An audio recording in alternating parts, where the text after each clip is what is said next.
The Canadian shield doesn't forgive weakness. It doesn't soften its edges for sentiment or slow its winters for grief. When the cold comes down off the Precambrian rock and settles into the birch valleys of northern Ontario, it strips everything back to what it actually is. Not what Person wished it were, not what it used to be, only what remains. Maren Hollis knew this. She had grown up knowing it. She was 31 years old, and she had a cabin, a wood stove, enough firewood split and stacked to last until March, and a silence she had been wearing so long it no longer felt like absence. It felt like skin. There had been a man once. There had been a plan. The kind young people make when they still believe the future is a place they can arrange in advance. A house further south, a family, something ordinary and good. Then the ice road gave way, in February 3 years ago now, and Jonah went into the water, and the ordinary good future went with him. Maren had come north instead, back to her mother's people's land, back to the reserve at Sturgeon Lake, back to the only place that had never asked her to be anything other than what she was. She worked. She kept to herself. She learned the particular discipline of not wanting things. Everyone in the region understood, in the quiet way, that small northern communities understand things, that Maren Hollis was a woman who had finished with hope, even if she hadn't finished with living. She was splitting wood behind the cabin on a Tuesday in late September, when she heard tires on the gravel road. She didn't look up. Nobody came down this road without a reason, and reasons, she had learned, arrived with their own complications, but the truck stopped at her gate. And then a voice, low, uncertain, and carrying the particular roughness of a man who had driven a very long way without sleeping, said 5 words that made her set down the axe. "Your mother said you'd know." Maren looked up slowly. He was standing on the other side of the gate. 60, maybe a few years past it, with a beard that had gone fully white and the kind of hands that told you everything about a person's life before they said a word. Cree, she thought, from the structure of his face and the way he stood. Patient, weight evenly distributed, not in a hurry to justify himself. He was holding a folded paper in one hand and a child's drawing in the other. The drawing was of a loon on still water. She recognized the style immediately. She recognized it before she recognized anything else, before she had even fully understood what was happening. She came to the gate. She did not open it. "Who are you?" she said. "My name is Silas Clearsky." He held up the drawing. "This was in your mother's things." Maren looked at the loon. She had drawn it when she was 9 years old. She remembered the afternoon exactly, the kitchen table at her grandmother's house, the smell of bannock, her mother looking over her shoulder saying, "You got the neck right. Most people miss the neck." "My mother's been gone for 2 years, Maren said. "I know." He said it carefully without stepping into the space of it. "She and I were friends. A long time ago, before you were born, before a lot of things. She wrote to me last spring. I didn't get the letter until June. I was working up near Attawapiskat, no mail for weeks." He paused. "By the time I got back, she was already gone." Maren said nothing. She waited. "She told me about you," Silas said. "She told me you were up here alone," she said. He stopped, looked at the gravel, looked back up. "She said that after Jonah, you stopped. She said you were the kind of person who puts everything into what they love, and when it breaks, they don't know what to do with the hands anymore." The wind came through the birch trees with a dry sound, like paper. "She said that, did she?" Maren said. "She also said," he held out the folded paper, "that I should give you this." Maren took it through the gate. She didn't open it yet. "Why you?" she said. "Why did she send you?" Silas was quiet for a moment. He looked at the cabin, at the woodpile, at the axe still standing where she'd left it. "Because I have a granddaughter," he said, "who has nowhere to go. And because your mother believed, she was very specific about this, that you were the right person." He met her eyes. "She said you'd probably tell me to leave." "She wasn't wrong," Maren said. "She also said that if you did, I should tell you that the worst thing a person can do after losing someone is to stop being the kind of person that the one they lost loved." He paused. She was very precise in her wording. Maren looked down at the folded paper in her hands. "How old?" she said. "The granddaughter, 7. Maren looked up. Her name is Wren, Silas said. She's in the truck. She read the letter at the kitchen table. Silas stood just inside the door. Not quite in the room, not quite out of it, and a small girl in a too large green jacket sat at the far end of the table, looking at Maren's bookshelf with the careful attention of a child who has learned not to touch things in unfamiliar places. Her mother's handwriting was uneven and looped in the way it always was. Her mother had never trusted straight lines, in writing or in anything else. But the words were clear. Maren, if you're reading this, Silas made it to you. That means you let him in, or at least you let him talk long enough to give you the letter, which is more than I expected, honestly. I know you. You've gotten very good at shutting the door fast. Wren is Silas's son's child. His son, Daniel, died 18 months ago. Overdose in the city, the way too many of our boys do. The mother has been gone since Wren was 2. There is no one else. Silas is a good man, but he is 63, and his heart is not what it was, and he knows, even if he won't say it plainly, that he cannot do this alone for much longer. I am not asking you to be her mother. I am not asking you to be anything you're not ready to be. I am asking you to give her a season. A winter, maybe. Time enough for Silas to get his health sorted and for Wren to have a person who is steady and present and not frightened of the dark. You were never frightened of the dark, even when you should have been. You told me once, after Jonah, that you didn't know how to want anything anymore. I told you that would change. You said it wouldn't. You've always been stubborn when you're hurting. I'm asking you, from wherever I am now, to try. The loon you drew on that Tuesday afternoon, I kept it because you got the neck right. You always got the most important part right, even as a child. Don't forget that. Maren folded the letter. She held it for a moment with both hands flat against it, pressing it to the table. She looked at Wren. Wren was looking at a painting on the wall, a birch grove in November, bare white trunks against gray sky that Maren had done 2 winters ago because she needed something to do with herself at 2 in the morning, and painting was quieter than pacing. She's staring at that painting, Maren said. She does that, Silas said. She looks at things for a long time before she says anything about them. Did she inherit that or develop it? Both, I think. Maren stood up. She went to the stove and put the kettle on. She stood with her back to both of them for a moment, looking at the wall above the stove where she had written a word in black marker years ago when she first moved in. Remain. She'd put it there to remind herself of something. She couldn't always remember what. Exactly. Something about staying present. Something about not leaving before you had to. There's a second room, she said. It's got a bed and a window that faces the lake. The lock on the window sticks, but you can fix it by lifting the frame slightly. She turned around. 1 winter, she said. No promises past that. Silas let out a breath that he had clearly been holding for some time. Wren did not look away from the painting. Thank you, Silas said. Don't thank me yet, Maren said. I'm not easy to live with. Your mother mentioned that too, he said, and there was something in the way he said it. Fond, specific, like a person quoting someone they had known and missed, that made Maren have to look at the kettle for a moment until she didn't need to anymore. The first 2 weeks were built from routine and practical necessity, which is the only honest foundation anything lasting ever gets built on. Wren woke early, not asked, not directed. She simply appeared in the kitchen before first light, wearing thick wool socks and the green jacket, watching Maren make coffee with the focused interest of a scientist, observing a process she intended to replicate. On the 3rd morning, she made the coffee herself. It was slightly too strong and exactly right. Maren taught her the stove's temperament, which burner ran hot, how long the oven took to stabilize, the particular smell it made 10 minutes before anything was actually done. She taught her how the dock boards shifted in the frost and which ones to step over. She showed her where the property line ran along the eastern tree break and explained, without ceremony, that beyond it was the Clearwater family's trap line, and you announced yourself before going anywhere near it, because that was courtesy, and courtesy was the difference between neighbors and problems.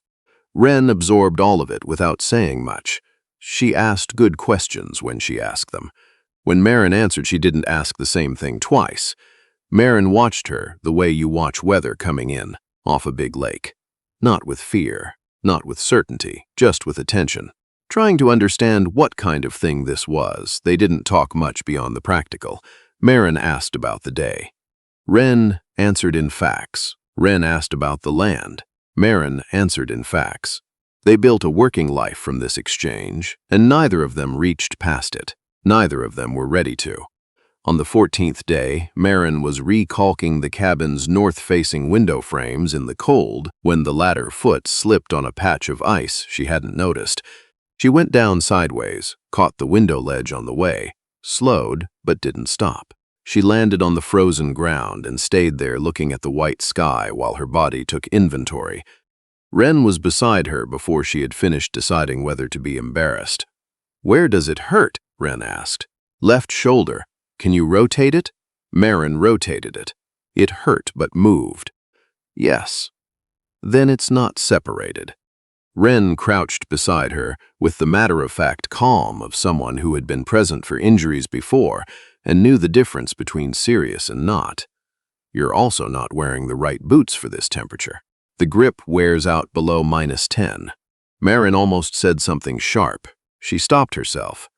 "I know," she said instead. "I know you know," Wren said. "I'm just saying you forgot." She helped Maren up without making a production of it. Maren pulled her arm back once she was on her feet. Wren didn't react to that. She simply went back to what she had been doing, which was sweeping the porch, and did not mention the ladder again. But that evening at supper, something in the air between them had shifted. Not dramatically, not into warmth exactly, but into a different quality of quiet. The silence had changed shape. They both knew it. Neither of them named it. It started with the aurora. Maren had stepped outside to check the wood stack and stayed. The way you stay when the northern lights are doing something particularly unreasonable. Green first, then the kind of pink that doesn't seem like it belongs in a sky, folding and shifting over the black tree line. She didn't go back in. She stood at the edge of the dock. She heard the cabin door behind her and didn't turn. Wren's boots were quiet on the dock boards, the careful step of a child who had learned to move without announcing herself. She came and stood a few feet away, looking up. After a long time, Wren said, "My dad used to say the lights were people dancing." "A lot of people say things like that," Maren said, "and then because it felt true. I like it." "He wasn't a good person," Wren said. Not with anger, just with the precision of a child who has thought about something for a long time and arrived at an honest conclusion. "But he said true things sometimes. Grandpa says that's the most you can say about some people." Maren looked at the lights.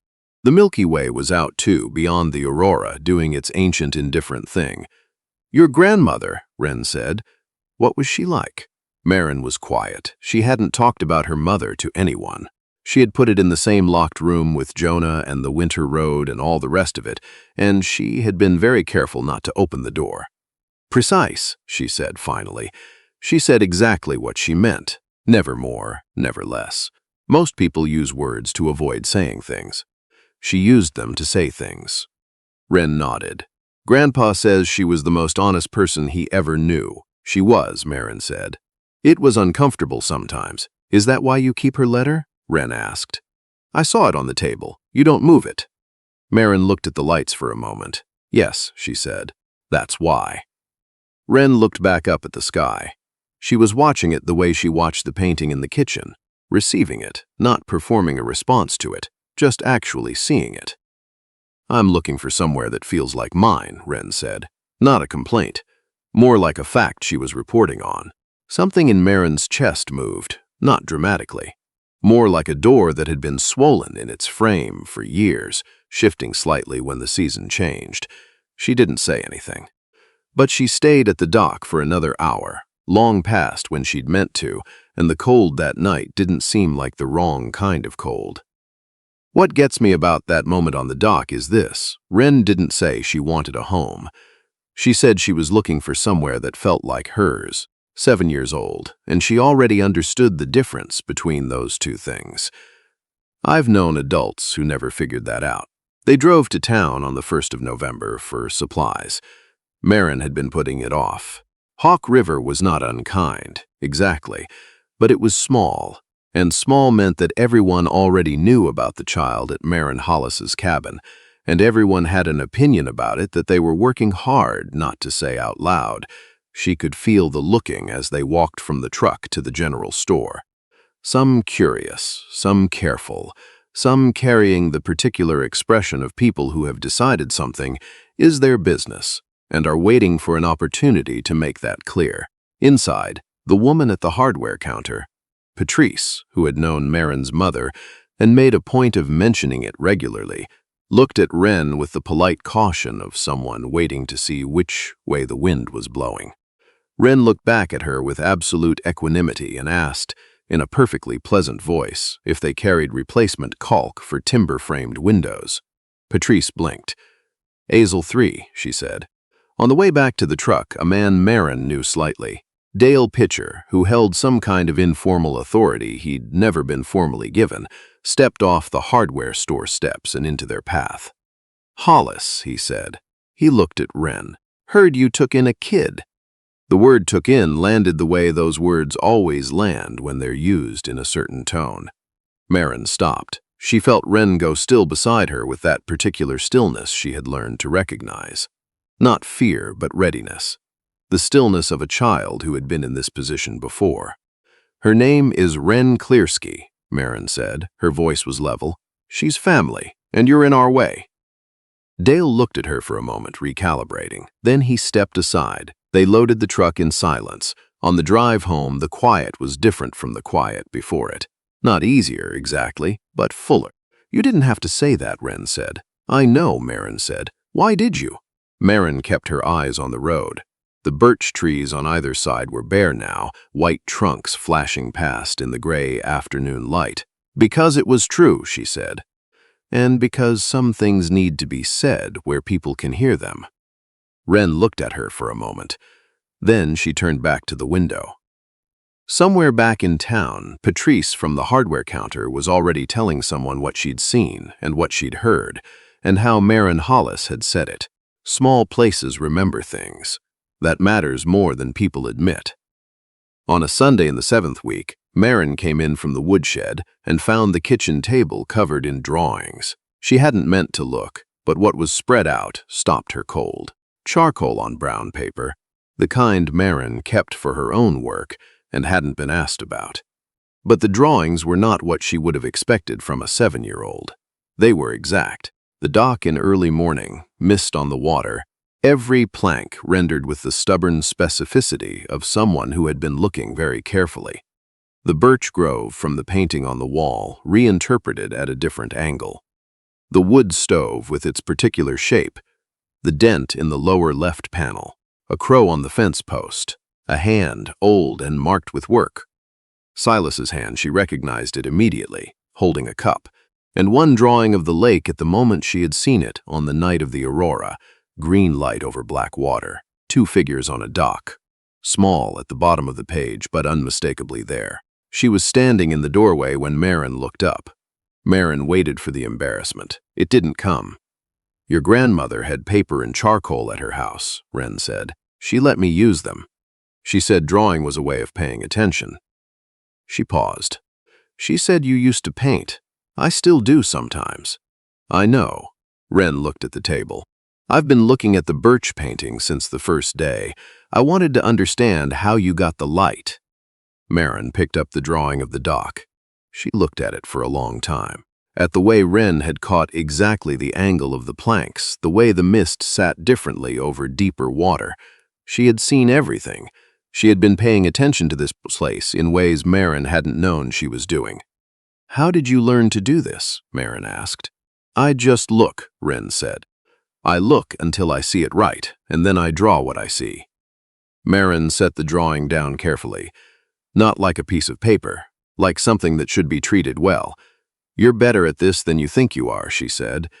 "Grandpa says that, too." Wren picked up a charcoal stick, turned it in her fingers. "He says I see too much sometimes, that it makes things harder." "It does," Maren said. "It also makes things truer." She looked at the drawing of the lake, the two figures on the dock. "Could you draw something for me?" Wren looked up, not surprised, measuring something. "I already know what it'll be," she said. 4 days later, she gave Maren a drawing. It was the wood stove. But the way she had drawn it, it wasn't just a stove. There was a cup on top, steam rising in clean diagonal lines. There was a moth on the window above it, wings open, caught against the glass. And in the reflection of the window, barely visible, two faces. One adult, one child, both looking in the same direction. That evening, Wren wasn't at supper. Maren found her outside on the dock, knees drawn up, looking at the lake with her face doing something complicated. "Wren." She looked up. Her eyes were wet, not spilling over, just the aftermath of something. "I need to tell you something," she said. "Something my grandpa didn't tell you because he thought if he did you wouldn't let me stay." Maren sat on the dock beside her. Wren looked at the water.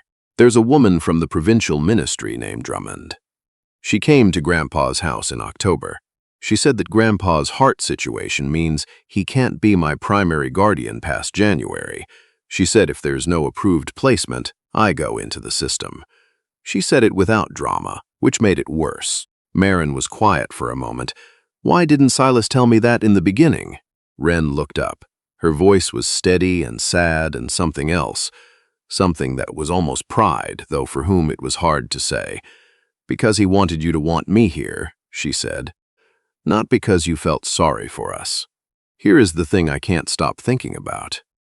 Silas Clearsky, 63 years old, bad heart, driving 8 hours on a September Tuesday with his granddaughter and a child's drawing and a dead woman's letter. He could have told Maren everything. He could have laid out the whole situation, let the urgency of it do the work. He chose not to. He trusted, instead, that if the right thing happened between Maren and Wren, it would be because it was real, a man with very little time left, making the long bet. I don't know what to do with that kind of faith except to tell it straight." Maren looked at the reflection drawing in her hands, the two faces in the window glass, and said nothing for a long time. When she went inside that night, she didn't sleep. She lay in the dark and let herself look at all the rooms she had locked. The one with Jonah's name on it, the one where the future she'd planned had gone to stay after it ended. The one she had built with her own hands after the ice road, the one that said, "Nothing in, nothing out, stay small, stay contained, don't want things." Around 2 in the morning, she admitted something she had been refusing to look at for weeks. She was not ready for Wren to leave. It wasn't pity. There had never been pity in it, not from the first morning with the too strong coffee. It wasn't obligation, though the letter had started it. It was something she didn't have a clean word for, something that had grown in the ordinary daily things. The dock at night, the drawings, the way Wren stepped over the loose board on the porch stairs without being told. After the first time, she was warned. The way she looked at the world like she was planning to get it right. Maren was afraid of it the way you're afraid of open water when you know how cold it is. Not because you don't want to swim, because you do. In the morning, she called Silas. "Tell me about the Drummond woman," she said. "Tell me what the actual requirements are." There was a pause on the other end, then permanent placement, stable housing, documented relationship, guardian, extended family, or, he stopped, or legal adoption. Maren looked out the window. Wren was on the dock, drawing something in a small notebook she'd found in the supply closet. She was drawing the far shore. "I'm going to call the ministry office," Maren said. "I want to know what the process looks like." Another pause. Longer this time. "Maren," Silas said. His voice had something in it she hadn't heard before. Not gratitude exactly, more like relief so large it was almost physical, like a person setting down a weight they'd been carrying so long they'd forgotten they were carrying it. "Your mother knew," he said. "I know she did," Maren said. "That's the most irritating thing about her." She heard him laugh. She hadn't expected that. It was a good laugh, quiet and real, the laugh of someone who has known grief well enough to be genuinely surprised by joy. The ministry worker came on a Wednesday with forms and the measured caution of someone trained not to let hope lead the paperwork.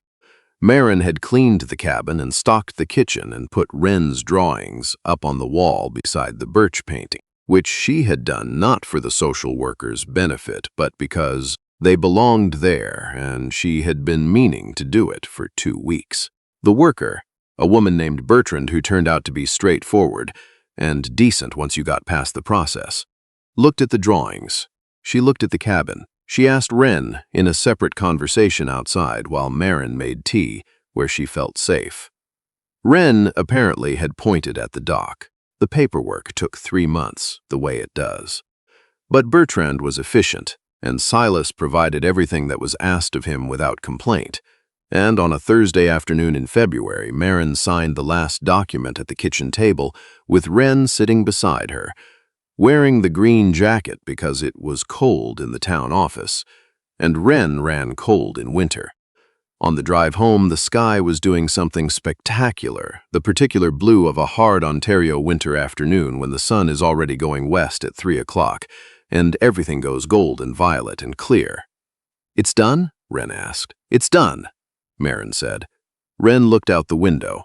She didn't say anything for a moment. Then, "Is it different? Does it feel different?" Maren thought about that honestly. "It feels like something I already knew," she said, made official. Wren considered this, like the drawing, she said. When you finally draw something you've been seeing for a while, the thing was already there. You just made it real. Maren kept her eyes on the road, on the gold light coming through the bare birchic trees, on the long familial drive home. "Exactly like that," she said. The cabin that winter was different. Not dramatically. It was still cold, still quiet, still remote, in all the ways that a place in northern Ontario is remote. But the fence was properly repaired. The dock boards were reset and safe. A second woodpile appeared behind the cabin, stacked by both of them over 3 November weekends, in a configuration that was more efficient than the original. The silence that had lived in every room was replaced slowly, in the way good things happen in cold climates, steadily, without announcement, becoming undeniable only after it had already been true for a long time. In the spring, Wren came to find her at the dock. She had something in her hands, a drawing, larger than her usual ones, done on watercolor paper she had found in Maren's supply chest and asked permission to use. She held it out without explanation. It was the cabin, seen from the lake. The dock in the foreground, ice just going out, the water still gray with it. The birch trees beyond the roof line. 2 figures on the dock, a woman and a child, small in the frame but clearly there, clearly together, facing the same direction across the water, and in the lower right corner, small and careful, a loon, getting the neck right. Maren held the drawing for a long time. The morning light came over the tree line and across the still water, the way it did on the best mornings up here, and for the first time in 3 years, she felt something she had stopped trusting herself to feel. She felt like she was in the right place. "It's ours," Wren said. Not a question. "Yes," Maren said, "it's ours." And somewhere in the long, clear distance, or perhaps just in the particular way a mother's love continues to do its work long after the person is gone, Eleanor Hollis had gotten exactly what she'd hoped for when she sat down to write a letter she wasn't sure would reach anyone in time. She usually did.